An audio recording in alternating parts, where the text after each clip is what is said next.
What's up, Airsofters? It's Thomas from S&B Airsoft, bringing you an unboxing review of the G&G Combat Machine Rush. I personally run this G&G Combat Machine in most of my games, although I do have some issues with it. It's overall a really great gun. It's our first unboxing on our new channel, so let's get right into it. I really have no complaints on the box, and actually it's a big plus because it also doubles over as a carrying bag if you're just getting into airsoft. But if I know you guys, you probably don't care what's on the outside of the box, you want to know what's on the inside. Everything will come exactly like this in the box, including your gun, magazine, and unjamming rod.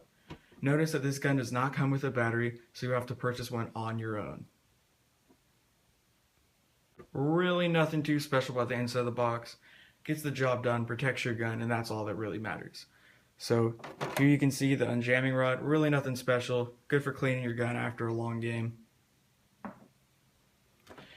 A 350 round high cap magazine that if you're going to upgrade the internals of your gun to shoot at a high rate of fire, you really can't use because it has decent feeding but nothing too special. I would recommend Elite Force mid caps. To what you've all been waiting for, the gun itself. Here we are, the gun itself. Let's start at the front of the gun, shall we? The orange tip is based off the real steel AR design with a little cut in right here.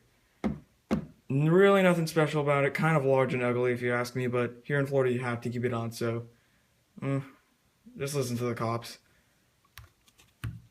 The outer barrel is metal, while the rail system is all polymer. Really a deciding factor for me in buying this gun was polymer.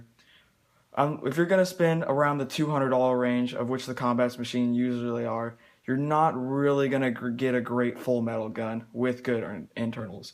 A good metal body itself will cost you $150. So if you want to upgrade that, it's easy to do. I'm coming out with a video later how to take it apart and reassemble.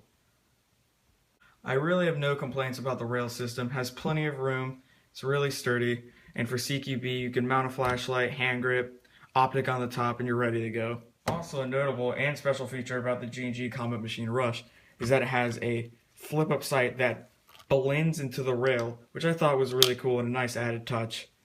Really nothing special, but if you're going to add an optic and you don't want to have to buy a riser, this is the way to go, because then you can just pull a lever down here, and it's down, and you're ready to go.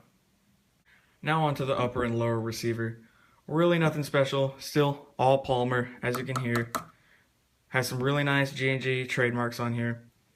If you're at all concerned with the polymer, take my word for it. I would trust this polymer more than most of the metal guns that I own. It is also pretty scratch resistant. Any scratches you get or smudge, you just wipe off, clean them off. Some metal guns have a problem where the paint scratches off. I have had, in a year and a half, never had a problem with paint coming off on this gun. The upper receiver is home to a kind of ugly looking back sight in my opinion, but it gets the job done. It's quick release. You can just pull that lever, take it off, add an optic, anything you would like. The top sight has two modes.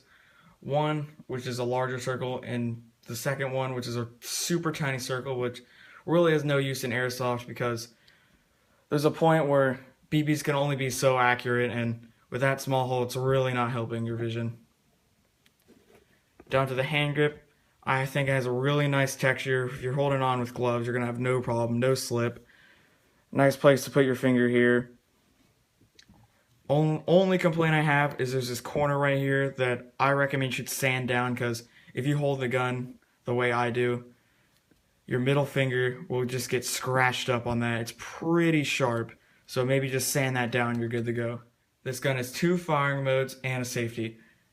This gun is on safe right now, pointing to the left. It is now on semi, and now on full auto fire.